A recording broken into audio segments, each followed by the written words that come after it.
All right. Welcome back to another episode of Lofty Learns. Tonight I've got on with me John Tusler from Maxi Safe. Now, I met John right around when the world went crazy in 2020. I'd just been thrown in the deep end to start doing industrial and safety supplies, running a little arm of a wholesaler. And John was one of the first, fortunately for me, suppliers that I spoke to who had a lot of experience in the safety and PPE line. So that's where I got to know John. But tonight, hoping to introduce him and his company and, yeah, his role that he's been doing for quite a while. So, John, tell us a bit about yourself and how you ended up doing what you're doing at the moment. So I'm the Queensland BDM for or one of the two now BDMs for Queensland. Um, Look after basically from Coffs Harbour all the way up to Yeah. Thursday Island, right at the tip of Cape York, and out to the NT border. Um, Been there for 6 years now, which is Mm. a fairly long time in my game. Um, and I've come from a very long. I've been repping for 25 years, um, basically. And I've sold everything from Yep. heavy machinery to people. Um, so I was doing. I did a long stint in recruitment and in labour hire, and sort of built myself up. Did a stint in say heavy machinery and that sort of stuff. But I've always had Yep. fairly large regions. So actually, the region I have now is one of the smallest I've ever had.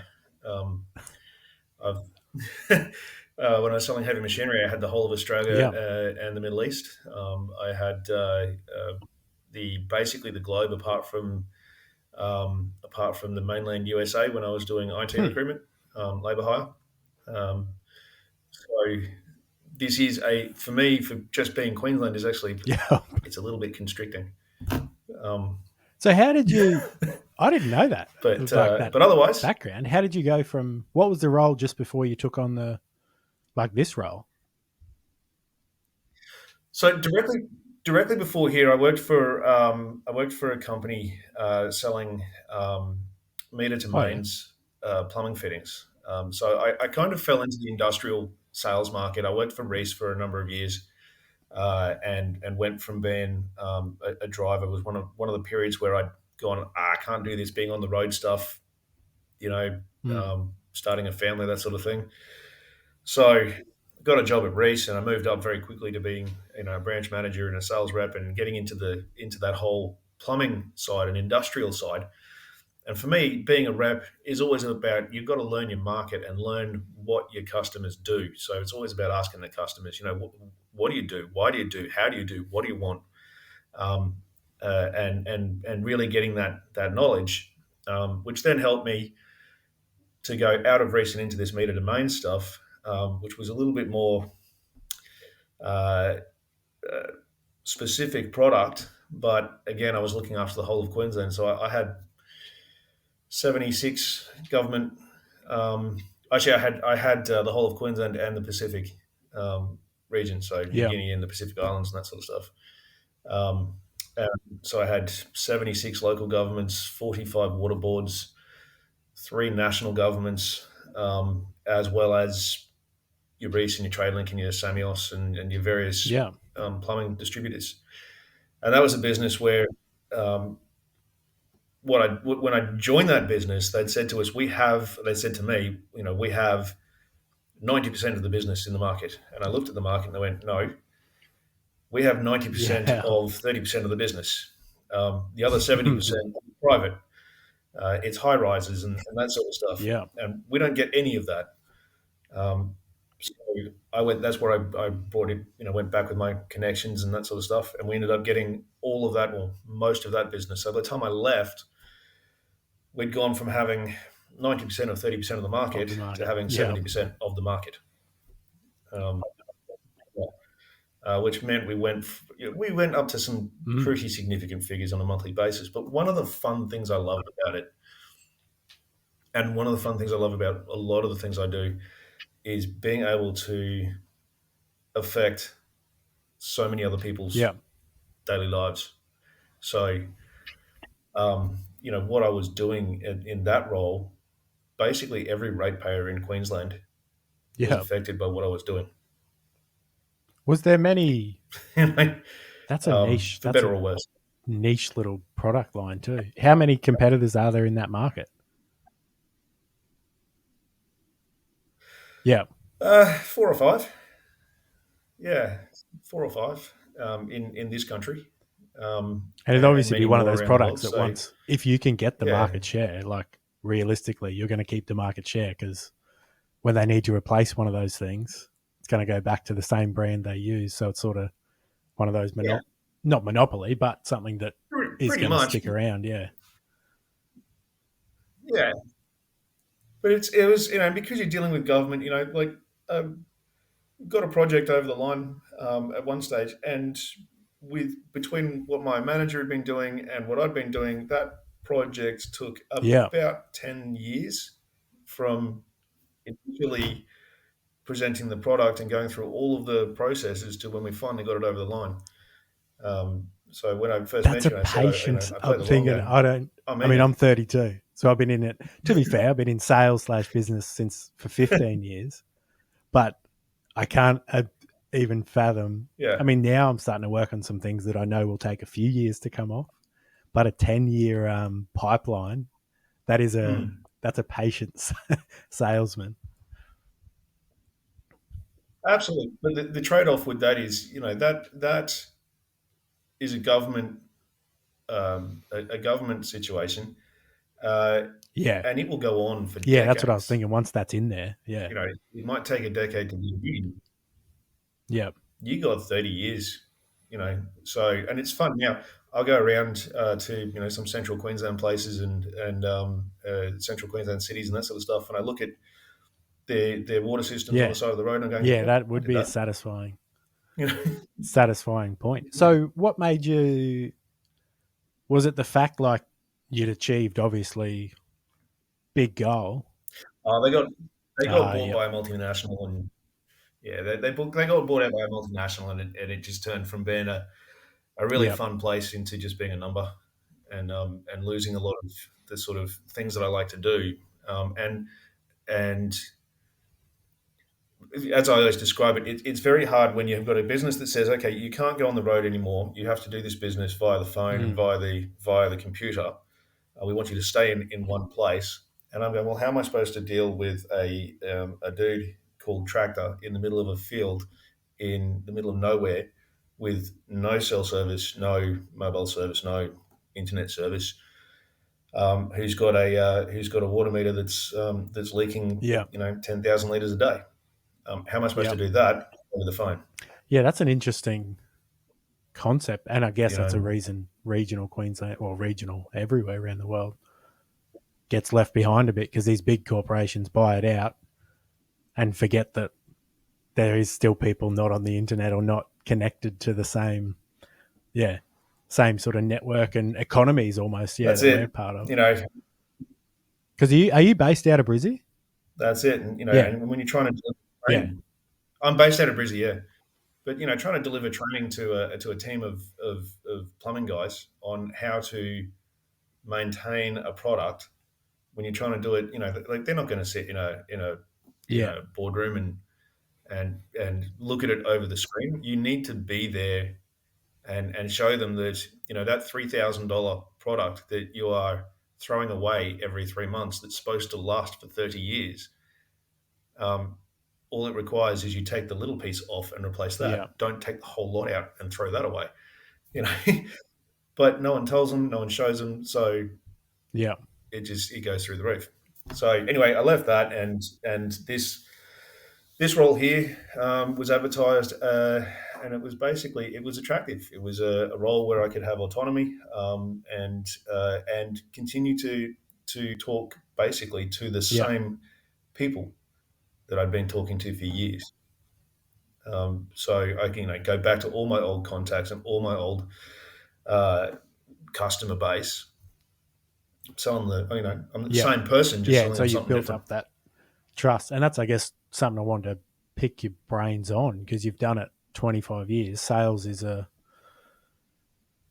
well, it's certainly not easy. It's an art form, I think. Like there's science to it and there's particular things that work, but there is an art. And to me, like it is just about, as far as I can see, building a relationship and building that trust. So, like you said, you can go from selling water bottle this week to phone the next week, but someone knows if it's coming from John, he's going to back it. He's going to be there to back up the service, back up whatever the product or service might be. So it's building that trust. How have you, Yeah, like, yeah. was it just learning through mistakes, or how did you learn how to build that rapport with people? So the building rapport thing is, for me, it's. Um, I mean, I had some really good trainers back in the day, and some really good mentors back in the day, and some really interesting experiences. I mean, I've done so much stuff, and I've been doing so many different things that you can take all that stuff back in. I mean, one of the biggest things. I mean, I started out when I first left school. I started out as a jackaroo Yeah. and as a Huh. as a cowboy out west. Um, and when I decided I had enough of that, and I came Yep. home, I got a job as a telemarketer. And so, I went from being on a place that was 220,000 square kilometers to a place that was a desk, a Yeah. No. phone, a brick wall, Yeah. make 100 calls a day. And then no experience, no background, no nothing in it, Yep. and it was sink or swim. And so that's when you learn real quick how to connect to that person, and also how to just Yep. not get offended. I mean, and that's one of the biggest things. I mean, you've known guys that you go in there and they just rip it into you, and in a lot of Yep. cases, it's just a test. It's just to see how you're going to react. And if you can stand up to it, and it's I've got a number of little um, I guess strategies that I use, that are my own little things, and what I call water off a duck's back. You just, Yeah. yep, let it go. Even when they've got the errors, it's not generally with me. It's with Yep. this label on my shirt. And just remember that this is what they're about. It's not me. It's this, Yep. and I've got to protect this. So water off a duck's back, and just understanding what sort of strategies you can put in place. I mean, you know, um, and building rapport for me, getting back to that question, it's imitation. As far as I've always seen, it's imitation. It's I'll roll up to a counter, I'll roll up to wherever it is, and introduce myself, and almost immediately you can figure out what kind of Yep. person the person you're talking to is, and you just adjust. I just Yep. adjust me to suit them. So when I walk in to see you for the very first time, and you're under the pump, and you're a little bit stressed, and you've got all sorts of stuff going Yep. on, I'm going to pick up my pace. I'm going to be a bit faster, be a bit more to the point, and I can tell that you're not interested in the chat at this point. You want to know why I'm there, what I'm there Yep. for, and what kind of value add I can give you. And I know on that initial one, because you're in that sort of situation, Yep. I'm in and out in 5 minutes. That's it. You've got your. Someone said to me once, Yep. it's that roll up and throw up. Um, you just get in, give that information, keep it short, sharp, to the point, walk away, out of your day, Yeah. So it's having and the then follow up. patience. That's Hey, that is a Lofty, key, isn't it? Like having the patience that I think people often forget that. And I reckon that's the difference between people who last in sales type roles and people who do it for say 12 months, do it for 2 years. Like I can tell the difference, I reckon, when I meet someone that, oh yeah, they're in this for the long haul. Because one, they yeah, either believe in the product or service they're selling. So it doesn't matter if I don't, like you said, you go in there, you've introduced yourself, you've mirrored them enough, you've respected them enough that I'm just going to come in, come out. But the next time, I'm going to send you an email. I'm going to let you know I'm coming. So I might get 10 minutes next time, and then I might have the chance to that's it. give you a bit more info. And then, yeah, maybe that third. Yeah. And the thing is, you've got to. So there's a couple of things here that you're very close on. That initial one, I generally Yep. won't make an appointment for the initial one, right? Because I like to know. I like to know when I turn up, what do you really like? Because if I make an appointment with you, you're not True. what you That's a really good like. point. That's interesting. Okay, Yeah, yeah, you're going yeah. to put on a True. front. You're going to put on a front. But if I just cold call you, I roll in. I know what you really like. And if I can generally roll in, cold call, and I can get you to go from no, no, no Yeah. to no, no, no. I can't live without it. Simple. It's not hard. It's the mirror. It's the emotional Hmm. selling and finding what the key points are. But part of that is understanding what your drivers, what is it you actually need, and what is it your customer, like in your situation where you are a distributor. What you really want to know is what do your customers need? Why do your customers need it? Why should you go with me? What kind of value add can I give? And that's the important thing, is that value add. I don't ever Yeah. walk into a place unless I can value add. That's it. No point. I've been a branch manager and had the guys just walk in, go, hey, anything there? Any reason? Yeah. No. Okay, see you, bye. And they're just ticking it off. Yeah. That guy's just an order taker. That's all he is. He's just an order taker. There's a lot of people in this game who don't understand the difference between being an order taker Mm. and being a salesman. And as you would know, I'd walk into your place. I would very Yeah. rarely walk out of your place with an order, right? That's not my game. I'm not interested. I'll get the order from you, but I could get a $300 order Yeah. from you on the counter, or I can get a $3,000 order from you just by giving you the right information, letting you go to your customers, letting you, helping you to get the business, and then Yeah. you'll come back with a $3,000 Yeah. order. It's that patience. That's key. Yeah. The other thing is patience, and the other thing is what I call the rule of eights, and that's one that's it's a bit of a secret, right? The rule of eights, really, if you're any good at this game, you'll understand. It takes 8 phone calls to get an appointment. It takes 8 appointments to get a meeting, basically a decent meeting. It takes 8 decent meetings to get your first order. It takes 8 small orders to get a reasonable order. It takes 8 reasonable orders to get a customer. Right? You mess that up at Yeah. any point, start again. Hmm. And and that is something that Yeah. I've been doing for 20 years.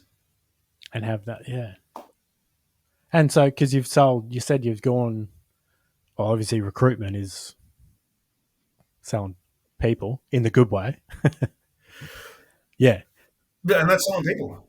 And that is. I mean, and I had a contract for Yep. Volvo Mac in Brisbane. And that was a great one where I went in with the business that I was in, and Adecco had 130 people in across the entire manufacturing line for the trucks. And by the time I left 2 years later, they had 4 people left in the Yep. paint shop that I just couldn't get out, and I had 200 or 300 people Yep. on that line, and I was it. But I was on that line 5 o'clock every morning, walking the lines, making sure everyone had turned up, done the job, was there. Yeah.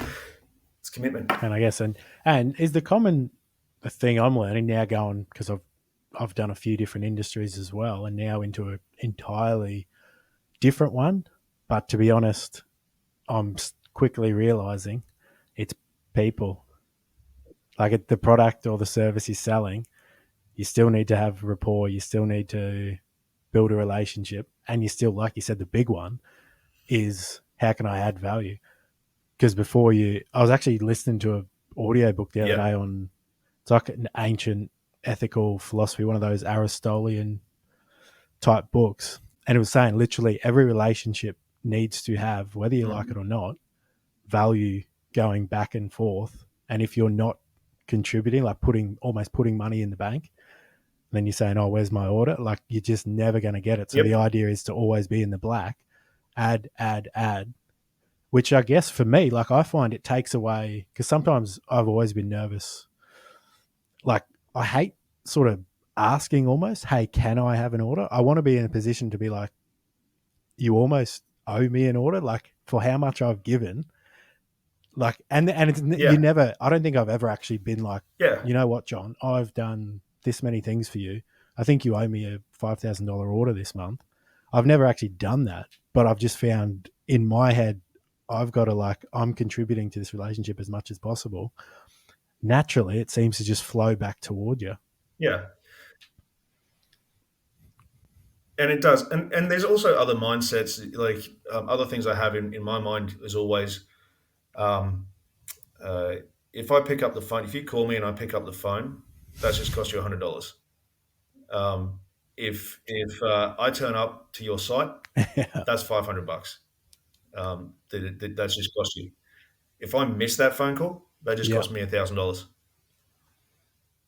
That's And that's a that's the mindset. that's another interesting trick. I'd never You know, thought of every that. Yeah. phone,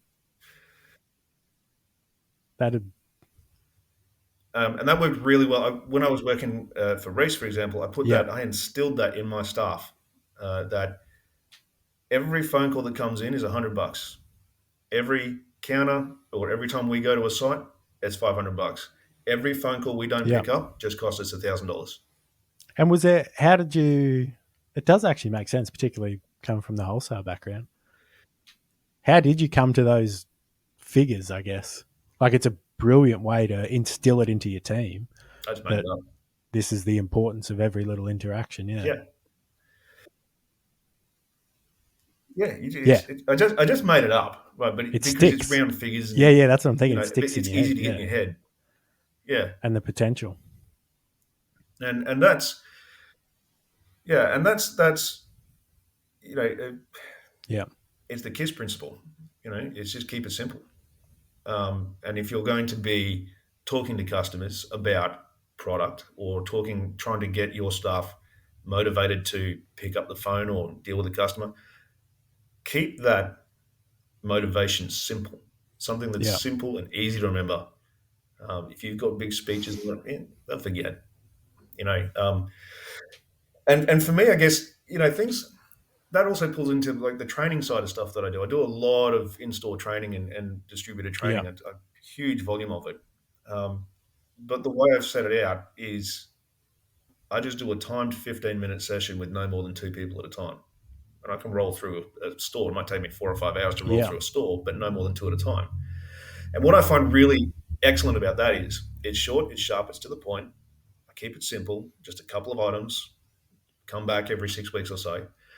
But I'm getting feedback from some of my so, I'm doing that wholesaler you were working for. I'm Yeah. dealing with the biggest one in Queensland, and I've just finished Yeah. a round of training That for would those be guys. a lot more than 4 hours, I'm And assuming. 60, 70 odd staff. Yeah. yeah, and so I've just finished Yeah. 6 sessions. So every 6 weeks I went in and I did a session, and we did that in six of Hmm. those sessions. And I've just completed that, and I did a roundup one, and I just asked the guys, okay, well, grab some random items. And the fact is that some of this stuff I hadn't spoken about. I'd spoken about for maybe 5 minutes or 3 minutes Yeah. 3 months ago, but it was short enough and concise enough and to the point enough Yeah. that they're remembering what I'm saying and they're using that information moving forward with the customers. And for me, that's the Mm. biggest validation of them all. That I've got guys that I did a training session for 3 months ago, 6 months ago, 12 months ago. I haven't seen them since, and they still know who I Yeah. am So, yeah, and what now I've that I'm done. remembering, because I remember a few key things at the time, we were going through COVID, so it was masks and things. But I also remember the hard hats. Yeah, there was a Mm. few things that very quickly I was able to, which is what I genuinely do. I like stepping into a new industry that I don't know much about, and you see how quickly can you get just the amount that you need to get the message to the client. Yeah, and you were very good at that. Do you Yeah, on that? Do you yeah. like I don't know write it out, or how do you come up with it? Do you write out like here's a condensed version of how I do this, or is it just through sheer repetition practice? Yeah, Sheer repetition and practice. I yeah, mean, I'm a qualified trainer. In that I've done, I have qualifications in training, and I can run a classroom. But again, it just comes down to yeah, this is what I've done for 20 years. The training stuff was only about 20 years that I've been doing that. But it's just, at this point in my career, I find it really difficult when I get people come to me and say, "Well, how do you do this?" I Yeah. don't know. It's It's become just what I second do. nature. Yeah. Um, That's what it's what I'm I've done for 25 that's what years. I love about It's doing second this nature. podcast is asking people like yourself, because I've realized there's people like yourself that don't realize you've become masters at the craft, and all those little things, and even tonight, like little things like the 888, there's little things that you just do naturally, like that's just what you do every day, and it's only till you're talking to someone about it you're like, oh, Yeah, there's a bit of a, it's almost a science, like you've got it down to a science that, if I follow these steps, like you said, it mightn't be today, it mightn't be tomorrow, it mightn't be 3 months, but you're going to get a $3,000, $5,000, 10,000, yeah. whatever it is. That order is coming because you're following those principles. It's very cool. Yeah. And not only is the order coming, but that order is coming, and then the reorder is coming, and the Yeah. reorder after that is coming. And that's what you want. That's what I'm saying. That rule of eight, that rule of eights, that only Yeah. gets you to the point where you've got a customer, right? That's not getting you. That's just got you to the point where you've got their trust, and you've got their order, and you've got their business, and they're less Yeah. likely to go somewhere else because you're looking after them and doing whatever it is. Is at that point you've got to account manage them, and that's where Yeah. the work begins. And this is where a lot of reps, they love to hunt. So they'll go and hunt that customer, and then they'll give it up. And this is it leads me into another one of my little sayings, which is be the wave Yeah. that everyone wants to ride. Mm. You get where I'm going? Um, for me, I want to be the wave. I want to be the market leader. I want to work for the market leading business. I want to promote the market Yeah. leading business. We are the wave, and everybody And then else is that, riding yeah. us. And you want, because then people, and it flips the script. There's another book I read recently, it's called Flip the Script. And it's literally about, yeah, going into it that if you're to do business with me, like you're the lucky one. Not that you ever say it, but it's having that much belief Yeah, in, like you said, if you're working for the top product, it's a good service brand, whatever, you can confidently say, like, and for you, it is kind of, there's a million other customers out there. I don't have to have everyone on my books, which was one of the questions I was thinking of as you were saying that was, what's no. your rule of thumb sort of thing, maybe percentage wise, of going after new business versus time on the proven customers who are winners? Look, it always. I can't say Yeah. there's a particular percentage. Um, what I'm always very conscious of the fact is if you are always pushing forward and getting new customers on, Yep. you're going to lose guys off the back. And at the end of the day, you'll get to a point where all you're doing is static. You're still moving forward in the market. You think you're moving forward in the market because you got new customers coming all the Yep. time, but you're losing everybody off the back. And then when you start analyzing and you realize that you're losing more than you're getting, and your customer base is getting smaller, Yep. yet you're still working just as hard, Yep. you're getting it wrong. And that's where, for me, it's very, very. I'm very report driven, analytics driven, in that I want to know where my customers are. I don't like having a spike in my customer list of, there's one Yep. guy that's sitting All way the eggs above in one everyone else. basket. Yeah. Yeah. Yeah. That's dangerous. Um, exactly. And what I, in my experience, what tends to happen is I end up with a spike and I try and bring everybody else up, and it just, Yep. everybody goes up, including the spike. Um, and, and that just gets a bit dangerous. I guess at the end of the day, what I look at is how well can I Yep. service what I've got.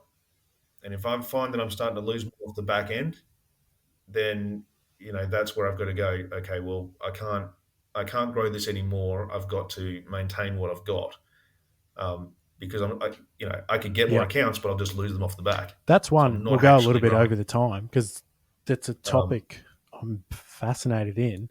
How do you have that conversation with whoever you're answering to go, hey, because I know it's always fascinated me that every year we're supposed to grow on, grow on, grow on, grow on, grow.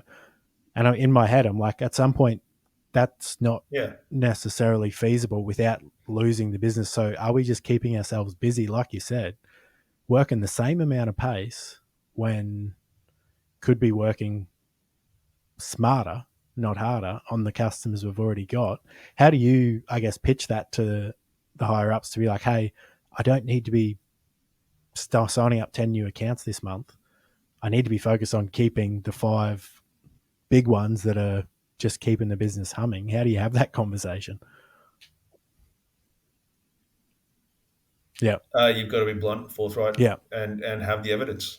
And that's why I'm saying it's analytics and driven. We're fortunate in this business that we've got very good analytics, and the directors and owners of this business are very driven by that sort of analytics. So it's not hard to have that conversation to go, okay, look, I can't I can't grow this much more because everything that I'm growing off the Yeah. front end, I'm losing off the back end. And it's at that point when I can come and say, right, well, this is where it's heading, this is where it's cycling. We then look Yeah. at how do we resource it better. I'm already um, super efficient in my time management and in making sure that I'm in the right place and doing the right things and understanding where the customers are and where the market is and what's happening and always Yeah. trying to make sure that I'm ahead of the game. But it does get to the point where you just can't grow and you physically can't grow anymore. And Yeah. that's what happened in Queensland with me is that we got to a point where there were just there was still um, budgetary growth, and the budgetary growth is brilliant. We're super happy with that, but I just physically could not be Yeah. in enough places at once Yeah. to be able to service the market properly, and that's where we've identified someone else Yeah. and got him on board, and it's brilliant. And we've got basically a Yeah. perfect fit for me here in Queensland with my offside.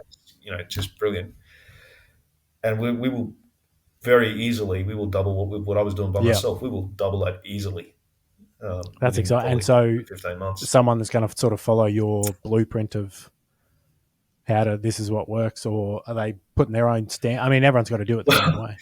It's not even following my blueprint. I mean, yeah. I mean, but the thing is, I mean, he's 10 years older than me. Yeah. He's been in the industry 10 years longer than I have, but he has already come in with Yeah. exactly the same mindset that I've got, and and he works the same way, and we both Yeah. That's go nice. down the same path. So Yeah. Yeah. Yeah. we synergize really well. As well as he also comes with 10 years or 20 years of Specifically. experience Yeah. in this industry. So Yeah. That's uh, hard to beat. so that has made a big Yeah. difference as well. He's got a lot of contacts. Most it was the most annoying thing when you've been working on a customer for 5 years and he just rings up and goes, yeah, it's me. I'm at Maxi Safe now. Yeah, yeah. Both stores? Yeah, no problems. Yeah. There's sometimes that experience. It is. Yeah. And there's no substitute, I don't think, for that's just years of building the relationship. Like they've obviously been dealing with him for 20 years. Yeah. That's what. But there's also, Yeah, and you would have experienced it, yeah, the flip side is when you get to do that and one little call is going to yeah, make, like, it yeah. makes you look like an absolute genius, which, to be fair, you've spent like 10 years cultivating that relationship. So it's not like, yeah, And that's the whole point. And where you go in and you flip someone easily. Well, the reason you flip yeah, them easily is because no one's looking after them. If the opposition was even doing half the job, yeah, you'd have a hard time. Um, and that's probably one of the biggest things here. One of the reasons why we're so successful, and I hate to say it really in this industry that I'm in, but one of the reasons I feel that we are so successful is because our opposition just aren't. yeah. They're not at that Which is level. like you said, yeah, you want to be the market leader. Well, You know? here's the challenge for you in the end, because like you said, you're good at condensing into a short little thing. What do you want people to know about Maxi Safe and you in particular? If you can do like a tour, however long it takes you, what are people going to remember and how do they get in touch with you is the other thing. All right. Well, getting in touch is easy. Just jump on the Maxisafe Yep. website. It's got all our contacts on it, depending on what state you're in. Um, just give the office a call and send an email, whatever you want to do. We quite happy for you to make contact in any way. I guess the way we put it Yep. really is we don't care what you call us, just call us. Um, and but in terms of who we are, what we do, look, we are now probably one of the premier PPE businesses in this country. We're the last fully Australian owned uh, That's big. PPE company in this country, and we yeah, and we are also not only are we importers and wholesalers like everybody else, but we also manufacture here in Australia. And we've now got some of our own manufacturing stuff in Australia. So we're Yep. really strong on the Aussie made stuff, and really trying to push that local business. And at the end of the day, we don't really want to send the money off to some manager in the US Mm. or in the UK or something like that. Let's Yep. keep the money in the country and support local Aussie businesses. And And that's what we're I'm trying to do. remembering that was the one for me at the time because I saw what was happening with COVID, saw the economy going, and I think as a nation, everyone went, "Oh shit, we're not very self sufficient here." And so as soon as you came in with, "Hey, we make these and the Yeah, Aussie stamp," I was like, "Oh," like particularly during that time, it was the perfect pitch because yeah, you had supply in the midst we couldn't get supply, like could sell as many masks, hard hats, all those things as we could have got our hands on. Yous were yeah, leading the way in ramping up production, and you had that ability. That's the unique thing is when the sun's shining, you can make a lot more hay because you're actually making it here. You're not relying on someone overseas to, yeah, that's it. That's it. So and at the end of the day, yeah. we're a bunch of nice people, and we just want to No, do what we can to fantastic. help you out. All right. Well, I'll end it there.